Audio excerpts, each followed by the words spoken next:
The lawyer's words were knives. She can't even afford proper meals. These innocent children go to bed hungry because of her neglect. The courtroom murmured.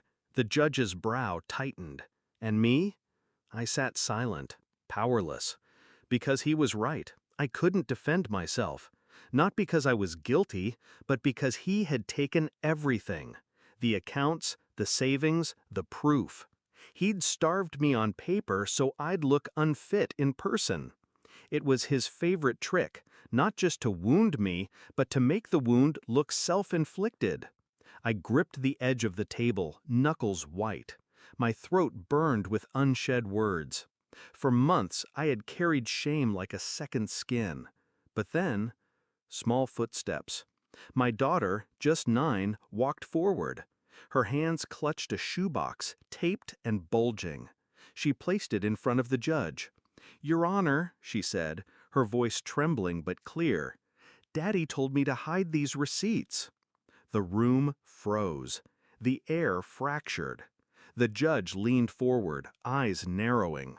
The lawyer's smile faltered. And I inhaled for the first time in months.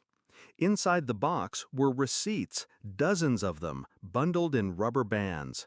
Groceries, school supplies, shoes, medicine, all bought by me. Paid with cash I'd scraped together, hidden from him after he froze my cards. Proof. My daughter had been watching. She'd known where I kept them.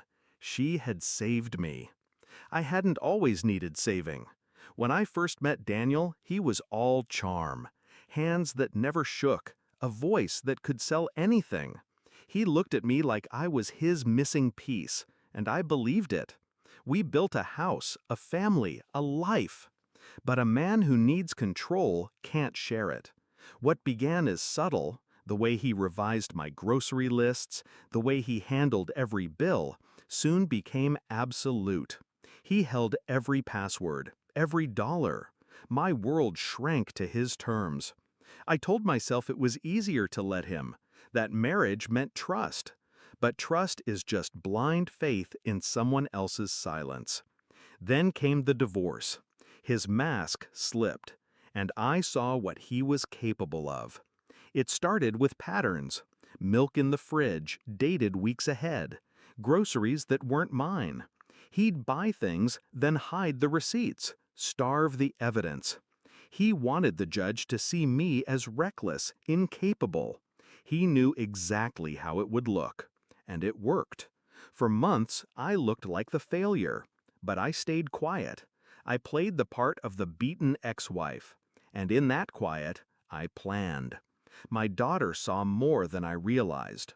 She noticed where I hid the slips, tucked behind cookbooks, stuffed in flour tins. She noticed the nights I went without eating so she and her brother could. And she decided to keep her own secret.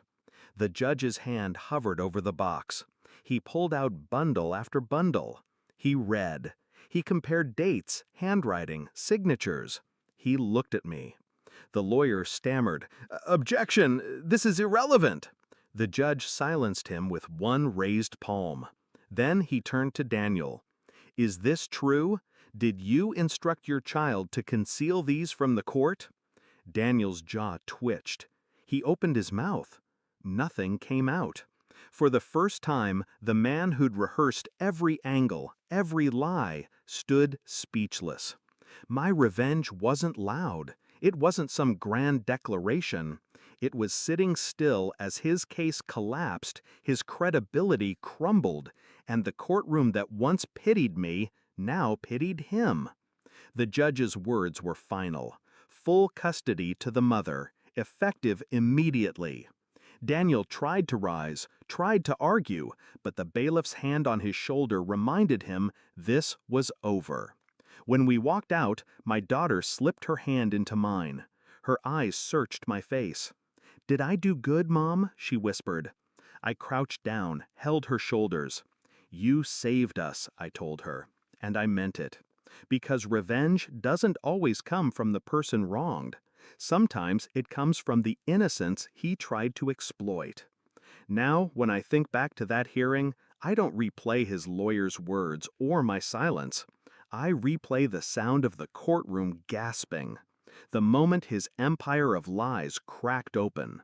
The look in his eyes when he realized he had taught his daughter to hide things, and she had hidden the wrong thing from him. That was the irony. His own lesson destroyed him. And me? I'm no longer silent. Because the best revenge isn't screaming your truth, it's letting the truth scream for you.